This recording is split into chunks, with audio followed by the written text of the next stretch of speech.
여러분 안녕하세요. 참 감동적인 안식일입니다. 이곳에서 이렇게 다시 예배를 드린다는 것이 믿겨지지 않을 정도로 또 개인적으로 아주 감동적이고 은혜로운 안식일입니다.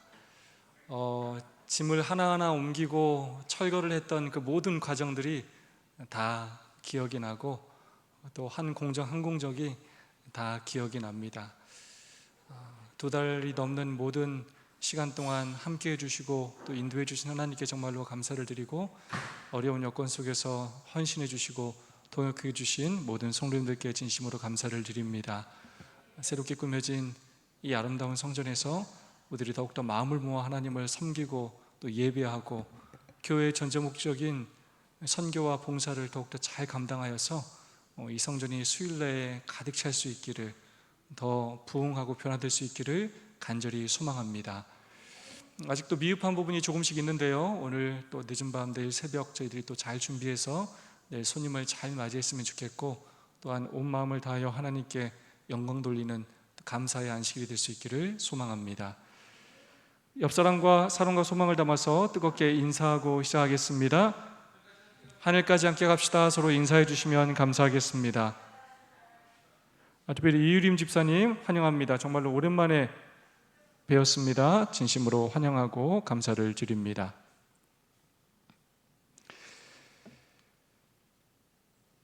여러분 벌써 몇 과입니까? 네, 벌써 12과입니다. 이번 주 TMI는 이렇게 제안하고 있습니다. 제 지역에서 자원봉사를 하세요. 재난구호성금에 동참하세요. 취약계층 가족들과 함께 소풍을 가세요. 네, 어쩌면 제가 때로 어떤 생각을 하냐면, 우리가 하나님을 믿지 않는 사람보다 국가적인 재난이 났을 때 그런 곳에 뛰어가지 못한다는 걸 느낄 때가 참 많이 있습니다. 더욱더 우리가 이웃들이 고통당할 때 앞장서서 나가서 돕고 또 이웃들의 손을 붙잡아 줄 수 있는 우리가 되었으면 좋겠고요, 또 우리 주변에 있는 취약계층 가족들에게 또 사랑을 나눌 수 있는 우리 모두가 되었으면 좋겠습니다. 제12과 하늘의 밀처럼 죽음이라는 내용입니다. 기억실 말씀 한번 보겠습니다. 내가 진실로 진실로 너희에게 이르노니 하늘의 밀이 땅에 떨어져 죽지 아니하면 한 알 그대로 있고 죽으면 많은 열매를 맺느니라. 아멘. 한 알의 밀이 땅에 떨어져 죽지 아니하면 한 알 그대로 있고 죽으면 많은 열매를 맺느니라. 여러분 죽고 싶습니까? 너 죽을래? 하면 그래 나 죽을래 이렇게 말하는 게 쉬워요? 어려워요. 왜냐하면 목숨은 한 개밖에 없기 때문에 그래요. 죽으면 끝이에요. 그래서 함부로 이렇게 죽는다고 하는 게 쉽지가 않아요. 죽지 않으면 그대로 있다 썩어 없어지는데, 죽으면 많은 열매를 맺게 된다는 것입니다. 아주 간단한 말씀이지만 이 말씀에는 엄청난 진리가 담겨져 있습니다. 성경은 죄의 삭은 사망이다라고 이야기합니다.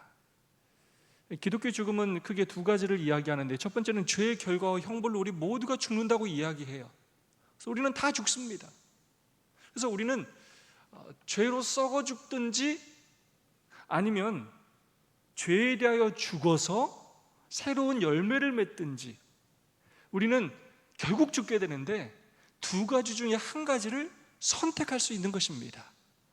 그냥 이렇게 자아가 죽기 싫어서 끊임없이 몸부림치다가 그렇게 허무하게 죽고 썩어져 없어지느냐, 아니면 죄에 대하여 죽고 그리스도 안에서 죽음으로써 새롭게 부활하여 열매를 맺고 영원한 생명을 누리느냐, 그 두 가지 중에서 한 가지 죽음을 선택할 수가 있다는 것입니다.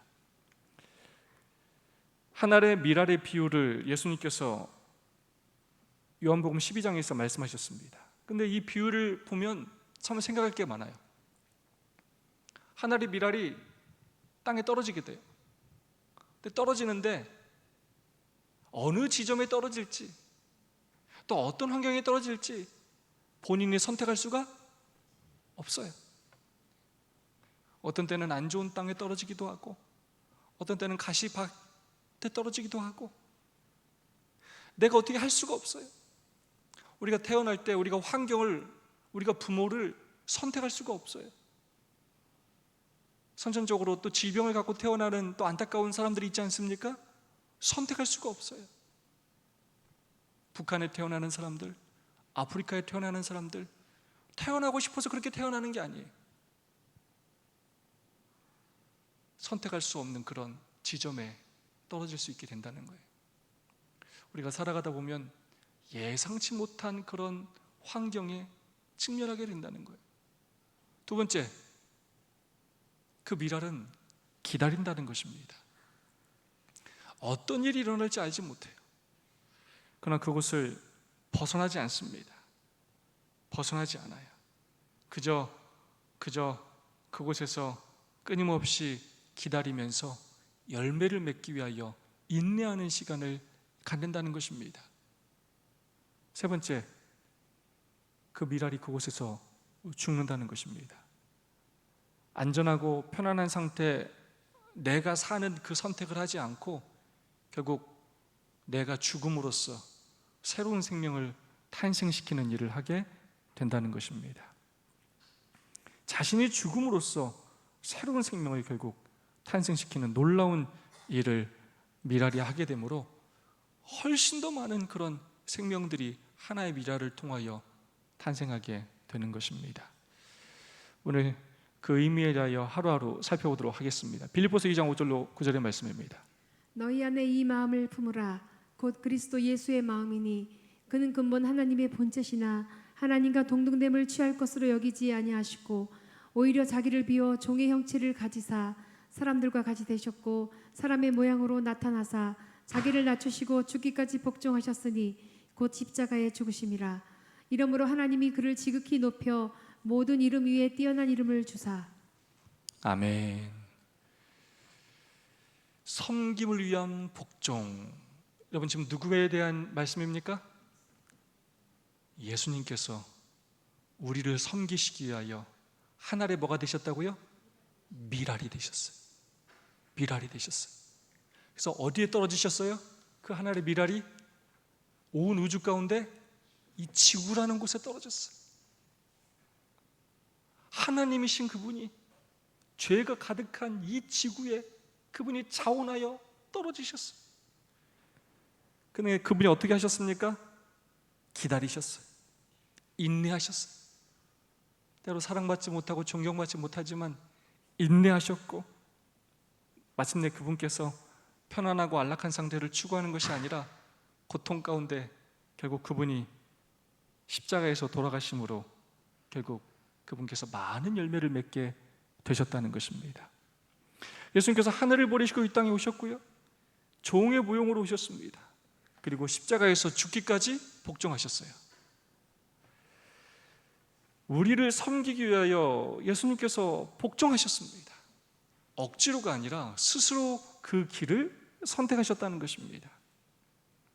마태복음 15장 25절은 이렇게 말씀하고 있습니다. 누구든지 제 목숨을 구하고자 하면 잃을 것이요 누구든지 나를 위하여 제 목숨을 잃으면 찾으리라. 네, 자기 희생의 법칙이 자기 보존의 법칙이라는 것입니다. 나를 구원하고자 하면 결국 잃게 될 것이고 나를 위하여 목숨을 잃으면 마침내 찾게 된다는 것입니다. 왜냐? 우리가 이 땅에서 사는 삶은 유한한 삶인데 이것은 영생의 삶을 위한 시험에 불과하기 때문입니다. 그러므로 우리가 하나의 미랄이 되어서 더욱더 열매 맺는 삶을 살라고 끊임없이 우리에게 호소하시고 제안하시는 것입니다. 디모데후서 2장 11절입니다. 미쁘다 이 말이여 우리가 주와 함께 죽었으면 또한 함께 살 것이요 참으면 또한 함께 왕노릇할 것이요. 아멘.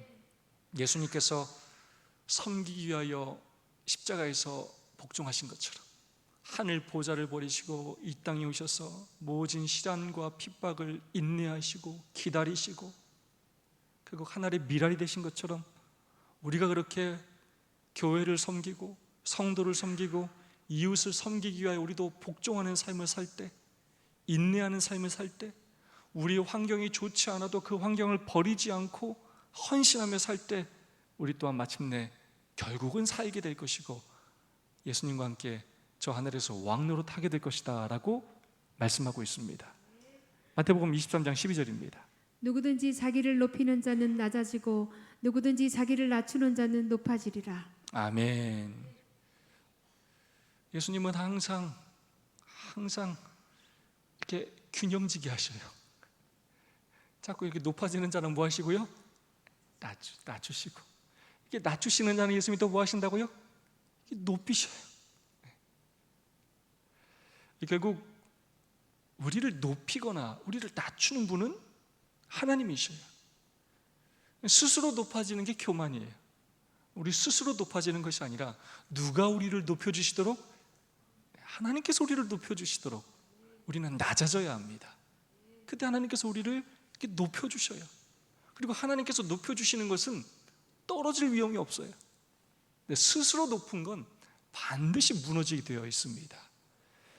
섬기고 굴복하셨던 그리스도의 생애, 교회증언 3권 107페이지의 말씀입니다. 그리스도의 거룩한 생애와 성품은 충성스러운 모범이다. 당신의 하늘 아버지께 대한 그분의 신뢰심은 무한하였다. 그는 아낌없이 완전하고 순종하고 굴복하였다. 그분은 섬김을 받기 위해서가 아니라 다른 사람들을 섬기기 위하여 오셨다.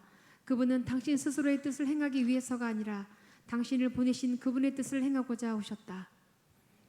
자신의 뜻이 아니라 하늘 아버지의 뜻을 행하기 위하여 오셨고 우리에게 하나님을 보여주기 위하여 오셨습니다. 아낌없이 완전하고 순종하고 굴복하겠다는 것입니다. 이 아낌없다는 것, 아낌없이 주셨어요. 아낌없이 희생하셨습니다. 아낌없이 순종하셨어요. 아낌없이 그냥 땅에 완전히 엎드리셨어요. 그래야 완전히 하늘의 밀알이 되셔서 썩어 없어지셨어요. 교훈의 말씀입니다. 인류의 구원을 위해 하늘 보좌를 버리고 인간의 모습으로 이 땅에 오셔서 종으로 사시다가 마침내 십자가에 달려 돌아가신 예수님의 모습은 우리의 모본이 된다. 아멘. 이런 예수님의 모본을 따르는 모든 우리 인천 세천사 하늘 가족이 될 수 있기를 간절히 소망합니다. 월요 소주입니다. 하나님의 뜻을 알려면 자아가 죽어야 함. 제목이 모든 것을 말하고 있습니다. 여러분은 여러분의 삶에서 하나님의 뜻을 찾고 있습니까? 내가 어떻게 살아야 할지, 무엇을 하며 살아야 할지 여러분 고민하고 기도하고 계십니까? 아니면 그냥 아무 생각 없이 그렇게 예수님을 따르고 있습니까? 많은 사람들이 이렇게 생각해요. 내가 하나님의 뜻을 알 수만 있다면 하나님께서 나에게 개인적으로 말씀해 주시고 놀라운 기적을 보여주시고 이렇게 지도해 주신다면 내가 희생하고 순종할 텐데 라고 말하는 사람들이 참 많아요. 내가 상황이 되고 형편이 되면 예수님을 좀 따를 텐데 라고 하는 사람이 많아요. 그러나 성경은 절대로 그렇게 말하지 않는다는 것입니다. 하나님의 뜻을 알기를 원한다면 희생해야 한다는 것입니다. 아브라함이 이삭을 바치라는 그 하나님의 명령을 정말로 도저히 감당할 수가 없었을 거예요. 근데 그가 결국 순종하여 모리아 산으로 갔을 때야 하나님의 뜻이 무엇인지를 알게 됩니다. 다니엘이 그 사자굴에 들어갔기 때문에 살아계신 하나님을 직접 체험하게 되는 것입니다. 결국은 하나님의 뜻에 순종해야, 먼저 희생해야 하나님께서 우리를 통하여 어떤 일을 하시는지를 우리가 알게 된다는 거예요. 그래서 고기를 잡으려면 그곳에 가야 하고 미끼를 껴서 낚시를 던져야 합니다. 뭔가 실천을 해야 결과를 얻지, 아무것도 하지 않은 채 아이고 뭐 하면 좋을 텐데, 뭐 하면 좋은 텐데, 아이고 내가 이러면 이럴 텐데 라고 말하는 것들은 아무리 말해도 소용이 없다는 거예요. 근데 우리는 참 그렇게 신앙할 때가 너무나 많다는 거예요. 그래 이렇게 해야 되는데 아는데 아유 그냥 힘들어서 안 돼 라고 생각하면서 우리가 신앙생활을 그렇게 하염없이 할 때가 많이 있다는 것입니다. 하나님의 뜻을 알려면 우리의 자아가 먼저 죽고 단순한 믿음으로 하나님께 순종하는 경험을 해야 한다는 것입니다. 로마서 12장 1절로 12절의 말씀입니다. 그러므로 형제들아 내가 하나님의 모든 자비하심으로 너희를 권하노니 너희 몸을 하나님이 기뻐하시는 거룩한 산 제물로 드리라. 이는 너희가 드릴 영적 예배니라. 너희는 이 세대를 본받지 말고 오직 마음을 새롭게 함으로 변화를 받아 하나님의 선하시고 기뻐하시고 온전하신 뜻이 무엇인지 분별하도록 하라. 아멘. 하나님이 기뻐하시는 뭘 드리라고요? 거룩한 산 제물로 드리라는 것입니다. 죽은 제물 말고 살아있는 우리 자신을, 우리의 마음을 드리라는 것입니다. 그렇게 할 때 우리의 마음이 새롭게 되고 변화를 받게 된다는 거예요. 우리가 마음을 드리면 마음이 변화돼요. 우리가 가진 돈을 하나님께 드리면 그 돈이 또 변해요. 그 돈이 세상에 그냥 두면 썩 없어지는 돈인데 하나님 앞에 드리면 그것이 하늘 보화로 바뀌어요. 우리의 열정이 세상에서 그냥 쓰여진다면 그냥 땀을 흘리고 끝나는 땀방울인데 하나님을 위하여 흘리는 땀방울은 다 열매가 맺어서 하나도 사라지지가 않아요. 그래서 하나님께 드리는 우리의 모든 시간, 우리의 모든 재물, 우리의 모든 땀방울 다 보람되고 가치 있는 것입니다. 왜냐 하나님은 다 기억하시기 때문이에요.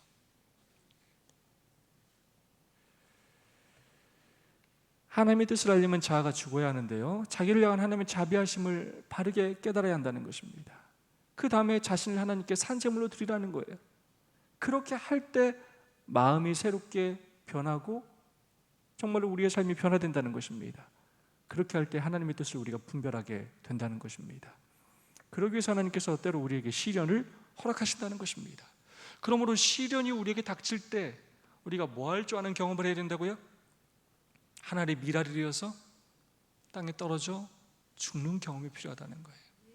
그래서 그럴 때 불평하고 불만하며 의무의 자리를 벗어나는 것이 아니라 섬기기 위하여 복종하고 우리의 삶의 자리에서 하나님의 미랄이 되라는 것입니다. 그렇게 할 때 오히려 하나님의 뜻을 우리가 체험하게 되고 더 하나님께 귀하게 쓰임받는 종으로 변화된다는 것입니다. 엘리자베스 엘리엇은 이런 말을 했습니다. 우리 마음이 가장 깊은 바람을 포기할 때 우리는 비로소 십자가를 이해하게 될 것이다. 물론 우리 자신이 십자가에 달리는 경험은 주님의 고난에 비할 바가 되지 못하지만 그분의 고난에 참여하는 것은 우리로 하여금 그분을 알아가기 시작할 수 있는 기회를 제공한다.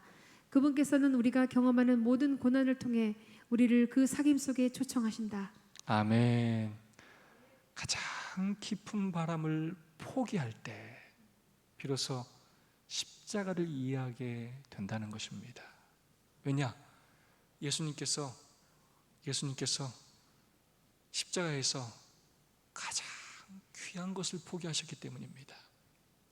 왜 아브라함을 믿음의 조상이라고 하느냐? 아브라함이 뭘 포기했어요? 가장 귀한 독자를 포기했어요. 그때 하나님께서 아브라함을 인정해 주셨고 동질감을 느끼셨을 거예요. 아들을 내어준다는 것이 어떤 느낌인지를 서로 알게 되었기 때문에 서로 정말로 마음이 통하게 되었다는 것입니다.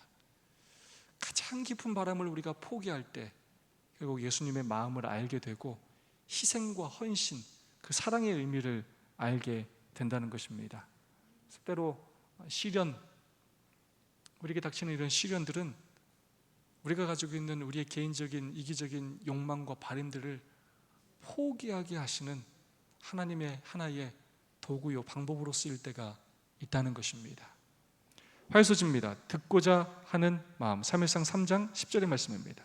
여호와께서 임하여 서서 전과 같이 사무엘아 사무엘아 부르시는지라. 사무엘이 이르되 말씀하옵소서 주의 종이 듣겠나이다 하니. 제가 이 서준이하고 같이 있으면서 제가 제일 많이 하는 얘기가 그거 같아요. 서준아 이거에 저거에 이거에 저거에 제가 아들이라도 참 짜증날 것 같아요. 제가 그런 말을 좀 안 하고 살아야지 하는데도 맨날 그런 얘기예요. 젤리 연습해, 공부해, 숙제해. 그러면서 제가 뭐라고 하냐면, 서준이가 그렇게 해도 말을 안 들으면 너 아빠 말이 말 같지 않아? 이 얘기를 하루에도 몇 번씩 하는 것 같아요.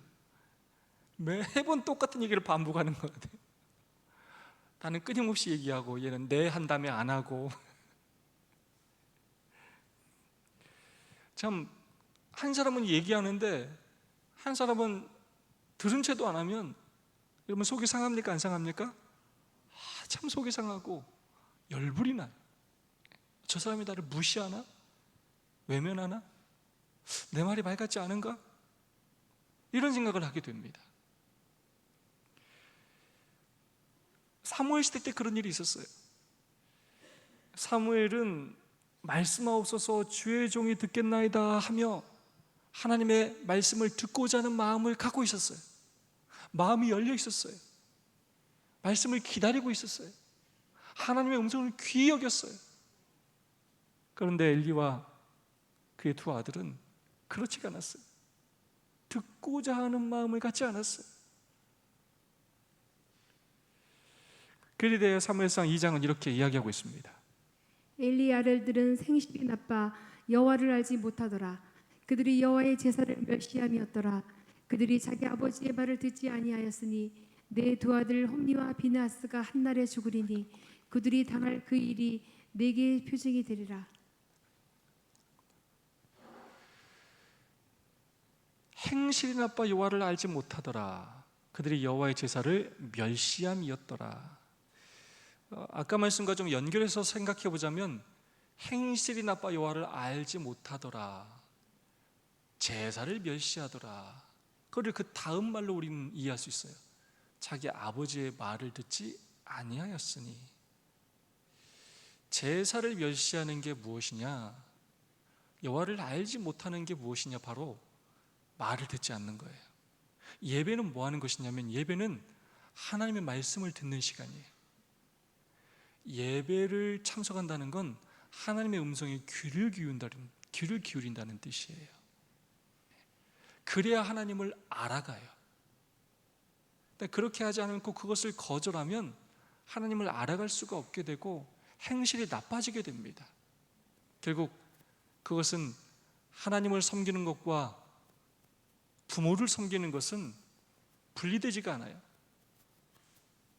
그래 결국 아버지의 말을 듣지 아니하였던 것처럼 그들이 하나님의 말을 듣지 않게 되었고, 그래 그들이 비참하게 죽게 되었습니다. 엘리에 대하여는 이렇게 이야기하고 있습니다. 엘리의 눈이 점점 어두워가서 잘 보지 못하는 그때에 내가 그의 집을 영원토록 심판하겠다고 그에게 말한 것은 그가 아는 죄악 때문이니 이는 그가 자기 아들들이 저주를 자청하되 금하지 아니하였음이니라. 그러므로 내가 엘리의 집에 대하여 맹세하기를 엘리 집의 죄악은 제물로나 예물로나 영원히 속죄함을 받지 못하리라 하였노라 하셨더라.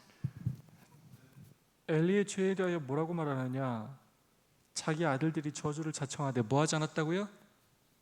금하지 않았어요. 금하지 않았어요.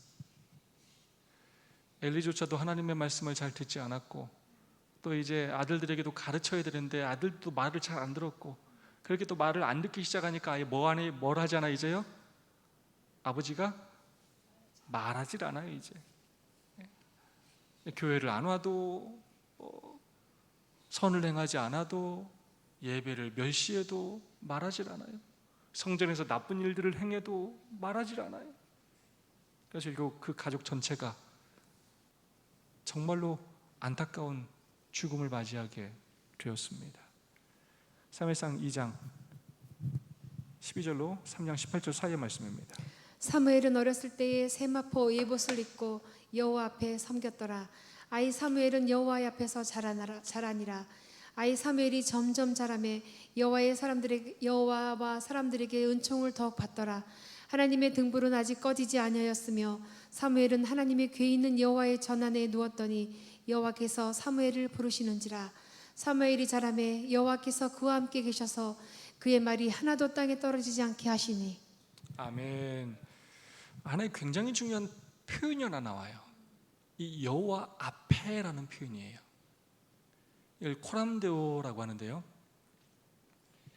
사무엘이 그렇게 위대한 선지자요 인물이 됐던 이유는 여호와 앞에, 늘 여호와 앞에서 섬겼던 일을 했습니다. 다르게 말하면 늘 하나님의 말씀을 뭐 했다고요? 들을 위치에 있었어요. 하나님이 언제 무슨 말씀을 하시든지 그 앞에서 들을 준비를 하고 있었어요.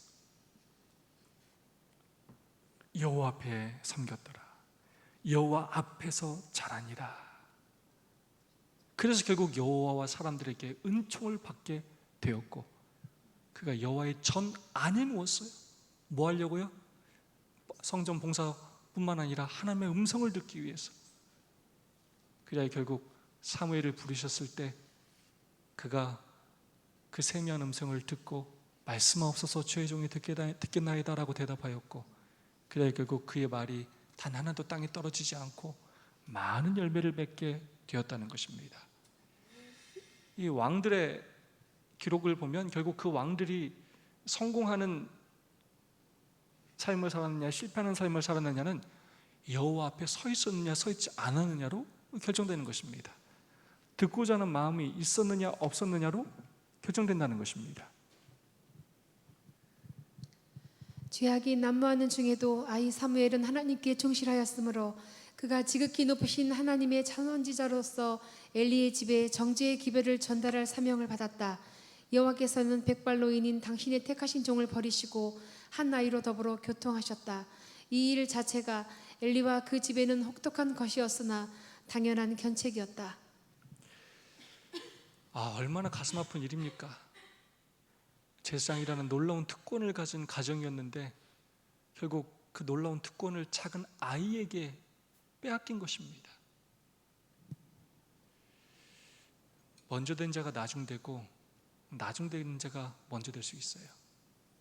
신앙을 오래 했다고 그 특권을 다 갖는 것이 아니고, 우리가 재림교인으로 오래 신앙했다고 그 특권을 다 갖는 게 아니라는 거예요. 결국 누가 쓰임받고 누가 인정받느냐. 지난주에 설교 말씀 드렸던 것처럼 결국 예수님 곁에 가까이 달라붙는 사람이 결국 성장하고 변화되는 것입니다. 당연한 견책이었다. 하나님은 나이로 차별하지 않으셔요. 인종으로 차별하시지 않으셔요. 직분으로 차별하지 않으셔요. 하나님은 우리를 사용하셔서 끊임없이 우리를 통하여 일하기를 원하시기 때문에 우리에게 끊임없이 말씀하셔요. 사무엘에게만 말씀하시는 것이 아닙니다. 오늘 우리에게도 끊임없이 말씀하셔요. 그걸 듣고 순종할 것인가? 아니면 난 안 해. 난 아니야. 하나님 전 안 돼요. 라고 끊임없이 생각하며 거절할 것인가? 오늘 우리에게도 말씀하시는데 그 세밀한 음성에 우리가 귀를 기울이며 순종하면 순종할수록 우리는 끊임없는 하나님의 음성을 듣게 되면서 끊임없이 하나님의 일을, 새로운 일을 해가면서 놀라운 믿음의 진보를 이루게 될 것이고, 변화되고 성장하는 삶을 살게 될 것이고, 그러지 않고 맨날 가만히 안주하는 삶을 살면 결국 그 자리에 머물러 있는 것처럼 보이지만 결국 뒤로 물러나면서 넘어지는 삶을 살 수밖에 없다는 것입니다.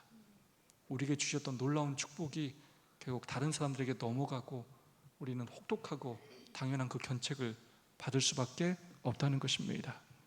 수율소지, 자신을 의지함, 블레셋과의 전투에서의 사울의 행동에 대하여 이야기하고 있습니다. 블레셋 사람이 이스라엘과 싸우려 하여 모였는데 병가가 3만이요 마병이 6천이요 백성은 해변의 모래같이 많더라. 그들이 올라와서 베다원 동편 믹마스의 진침에 이스라엘 사람들이 위급함을 보고 절박하여 굴과 수풀과 바위 틈과 은밀한 곳과 웅덩이에 숨으며 어떤 히브리 사람들은 요단을 건너 갓과 길르앗 땅으로 가되 사울은 아직 길갈에 있고 그를 쫓은 모든 백성은 떨더라. 사울이 사무엘이 정한 기한대로 이르를 기다리되 사무엘이 길갈로 오지 아니하매 백성이 사울에게로 흩어지는지라. 사울이 가로되 번제와 화목제물을 이리로 가져오라 하여 번제를 드렸더니, 제목은 확실히 이야기하고 있어요. 사울이 어떤 죄를 졌다고요? 자신을 의지했어요. 자, 세 가지를 이야기합니다. 사울이 자기의 의존의 길에 빠지게 된 3단계를 이야기해요. 처음에 보았다는 거예요. 블레셋이 쳐들어올 때 너무 막강하고 많은 군사들이 쳐들어오자 군사들이 두려워했고 흩어지게 되었어요. 그리고 이 모든 것들을 지도해 줘야 할 사무엘이 없는 것을 보았어요. 두 번째, 적군이 길갈로 쳐들어오는 것을 보고 사울이 말을 했어요. 자기가 눈으로 본 것을 입으로 표현했습니다. 그리고 세 번째, 느꼈어요. 보고 말한 것을 그가 느끼고 어떤 행동을 하게 되었다는 것입니다. 그래야 결국 내가 뭔가 조치를 취해야 되겠다라고 생각하고 결국 그가 하지 말아야 됐을 그 일인 번제를 드리는 일을 스스로 행하게 되었다는 것입니다. 보고 말하고 느끼는 거 개별적으로 아무 문제가 없습니다. 그러나 뭐가 문제냐? 그것에 하나님이 없었다는 것입니다. 하나님 없이 보았기 때문에 두려워했고, 하나님 없이 믿음 없이 말했고, 또 하나님 없이 그가 느꼈고 자신의 생각대로 결정하고 행동했다는 것입니다. 하나님과 상관없이 보고 말하고 느끼고 행동했다는 거예요. 여러분, 선악을 알게 하는 나무, 왜 하나님께서 선악을 알게 하는 나무를 만들어 놓으시고 먹지 말라고 하셨느냐?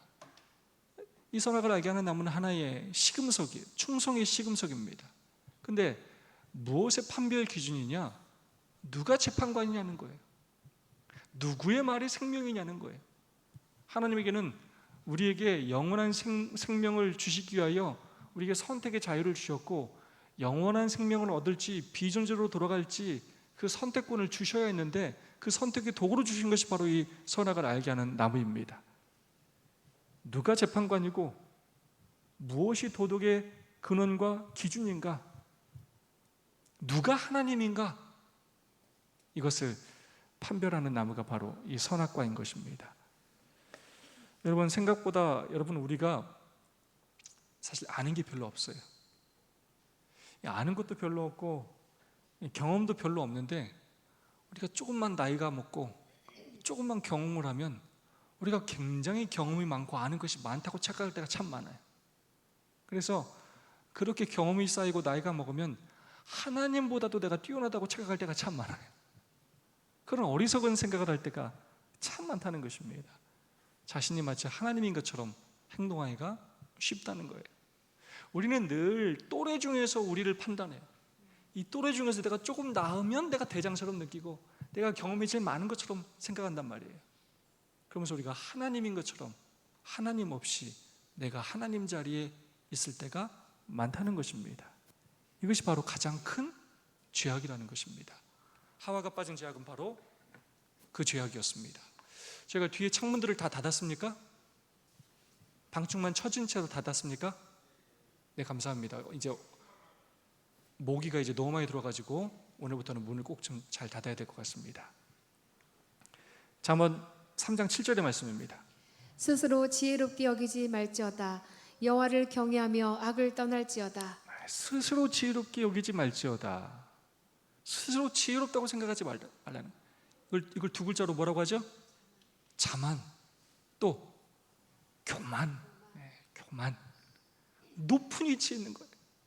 자신은 높은 위치에 있고 상대방은 낮은 위치에 있는 것. 그래서 자신을 높이기 위하여 상대방을 낮추기도 하고 짓밟기도 하는 게 교만이에요. 또 이런 말씀이 있습니다. 내가 스스로 지혜롭게 여기는 자를 보느냐? 그보다 미련한 자에게 오히려 희망이 있느니라. 우리는 이 세상에서 똑똑한 사람이 성공할 것 같지만 그렇지 않다는 거예요. 여기서 미련한 자라는 뜻은 반대말로 교만한 자는 사람을 말하는 거예요. 겸손한 사람을 말하는 것입니다. 차라리 교만한 것보다 미련한 사람에게 오히려 희망이 있다는 거예요. 왜냐? 이 미련한 사람은 가르치면 돼요. 가르치면 되는데 교만한 사람은 들어먹지를 않아요. 아무리 말을 해도 들어먹지를 않아요. 그래서 보통 어떤 스포츠를 처음에 배울 때 가장 어려운 사람이 무엇이냐면 자기 마음대로 배워온 사람이에요. 자기 마음대로 엉뚱한 자세를 다 잡아오면 이 사람들을 가르치려면 새로 교정을 해야 되는데 그걸 잘 안 고치려고 그래요. 자세를 잡는 게 가장 중요한데 엉뚱한 시간으로 엉뚱한 자세를 잡아버리면 훨씬 더 많은 시간이 걸리는 것입니다. 스스로 지혜롭다 하며 스스로 명철하다 하는 자들은 화 있을진저. 네, 교만한 자들은 결국 화가 있게 된다는 것입니다. 그러므로 우리는 인간보다 하나님을 의지해야 한다는 것입니다. 만일 우리가 오로지 헌신적이요 영적인 마음을 가지고 자기 자신들을 의지하기보다는 하나님을 의지할 것 같으면 우리가 지금껏 목격한 것보다 훨씬 더 큰 번영이 있게 될 것이다. 그러나 겸손히 의지하는 마음과 하나님을 완전히 신뢰하는 일이 이처럼 결정적으로 부족한 이상 우리는 아무것도 확신할 수 없다. 특별한 단어가 나오는 것 같아요. 네. 결정적으로 부족한 이상, 우리가 하나님을 겸손히 의지하는 마음과 하나님을 완전히 신뢰하는 일이 조금 부족한 게 아니라 아주 결정적으로 부족하다는 거예요. 그래서 우리가 조금 더 겸손하게 단순하게 하나님을 온전히 믿고 신뢰하는 경험이 우리의 신앙생활에 필요할 것 같습니다. 저는 우리가 그저 그런 신앙생활을 하다 이 세상을 그냥 마치는 그리스도인이 아니라 놀라운 하나님의 축복과 능력을 경험하는 그리스도인들이 되기를 소망합니다. 정말 예수님의 능력 있는 제자들이 되었으면 좋겠습니다. 이 교회가 더 그렇게 쓰임받고 변화하고 부흥하는 교회가 되었으면 좋겠습니다. 목요일 소지 마지막 대침을 드립니다. 하나님이 필요한 순간, 그때 우리는 하나님을 찾는 게 아니라 엉뚱한 것을 찾을 때가 참 많다는 것입니다. 하나님의 거룩한 계시가 필요한 순간 우리는 하나님의 말씀 대신에 인간의 논리와 과거의 경험을 찾을 때가 참 많다는 거예요. 하나님의 확실한 해결책이 필요한 순간 우리는 그 문제를 올바로 의식하는 것들을 거부하고 하나님의 도우심과 성령의 인도하심을 차단할 때가 많다는 거예요. 하나님의 교통과 그분의 능력이 필요한 순간 우리의 의무의 자리를 벗어나고 현실로부터 도피해버리는 경우들이 참 많다는 거예요. 교훈은 이런 말씀을 하고 있습니다. 때로는 우리가 극심한 반대에 직면하게 될 때 그것은 소중한 연단의 기회이므로 다른 대체물을 의지하지 말고 끝까지 하나님의 능력을 신뢰해야 한다. 때로는 우리가 극심한 반대를 그렇게 직면하게 되지만 우리가 그럴 때일지라도 다른 대체물을 의지하지 말고 끝까지 하나님의 능력을 신뢰해야 한다는 것입니다. 오늘 우리는 어디에 시선을 빼앗기고 있습니까? 무엇을 의지하고 무엇에 우리의 애정을 쏟아내고 있습니까? 시련과 연단을 통해 승리할 수 있음 말씀, 마지막 말씀입니다. 하나님께서는 사람들이 시련을 받게 하신다. 그분은 그들을 좌우에서 시험하여 교육과 훈련과 연단을 받게 하신다. 우리의 구속주 인류의 대표자요 머리이신 예수께서는 이 시험하는 과정을 견디셨다. 그분은 자기 자신 때문에서가 아니라 우리의 죄 때문에 고통을 당하셨다.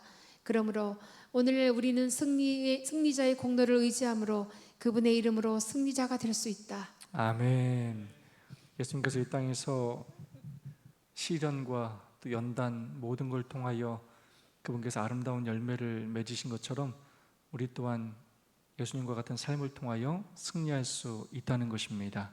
예수님을 믿고 또 예수님의 모본을 따름으로 우리도 하나의 미랄이 되어서 아름다운 열매를 거두는 우리 모두의 삶이 되기를 간절히 소망합니다. 제가 참 좋아하는 찬양인데요, 구주 예수 의지함이 심히 기쁜 일이네. 여러분도 좋아하십니까? 네, 우리 예수님 믿고 사는 것이 얼마나 기쁘고 행복한 일인지 우리가 그 찬양으로 다 함께 은혜 받고 우리가 그런 기쁨과 행복 속에 앞으로 늘 살아가기를 간절히 소망합니다. 예수 믿는 것은 받은 증거만도다. 예수 귀한 예수 믿음 더욱 주소서.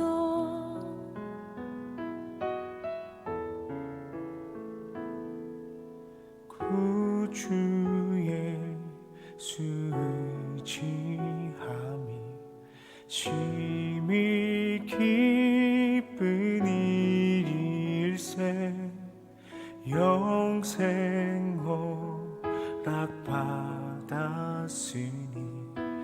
의심마 주 없도다.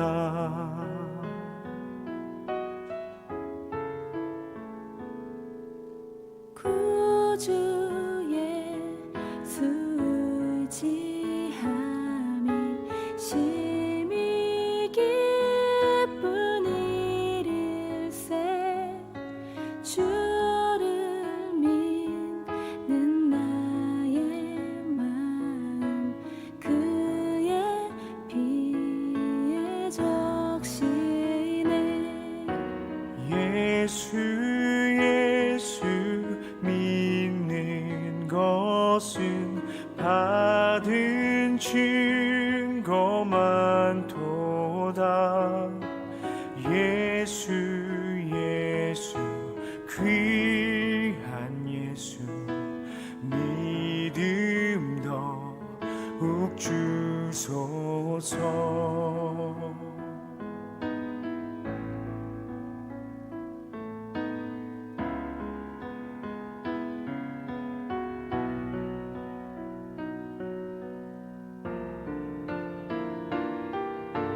구주 예수 의지하여 구원함을 얻었네. 영원 무궁지나도록 주여 함께 하소서. 예수 믿는 것은 받은 증거만 도다. 예수 귀한 예수 믿음 더욱 주소서.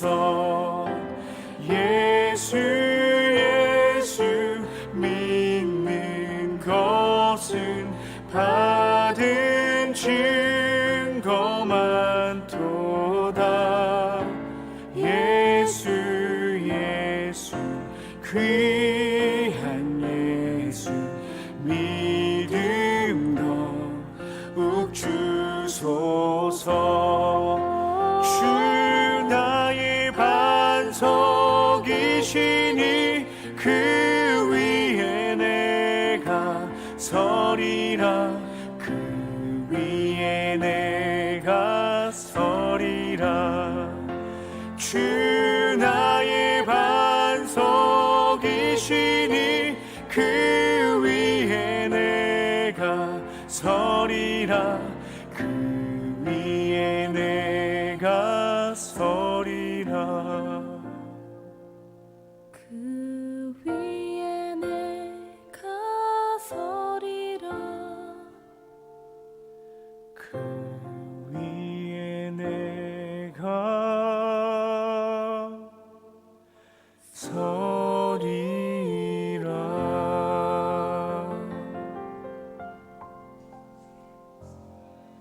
아멘. 그 반석 위에서는 우리 모두가 되기를 소망합니다. 우리 자신을 신뢰하는 것보다 하나님의 명령을 신뢰하기 위해 우리의 매일의 삶 속에서 우리가 어떤 노력을 해야 할지 우리 자신을 돌아보고 서로 고백하고 또 간증하고 새롭게 결심하는 시간을 갖겠습니다. 두 분씩 세 분씩 짝을 지어서 또 받은 은혜와 결심을 나눠주시고 서로를 위해 기도해 주시면 감사하겠습니다. 내일 리모델링 감사 예배를 위해 또 기도해 주시고 많은 성도들 또 참여할 수 있도록 서로 또 체크해 주시고 독려해 주시고 또 초청해 주시기를 부탁드리겠습니다.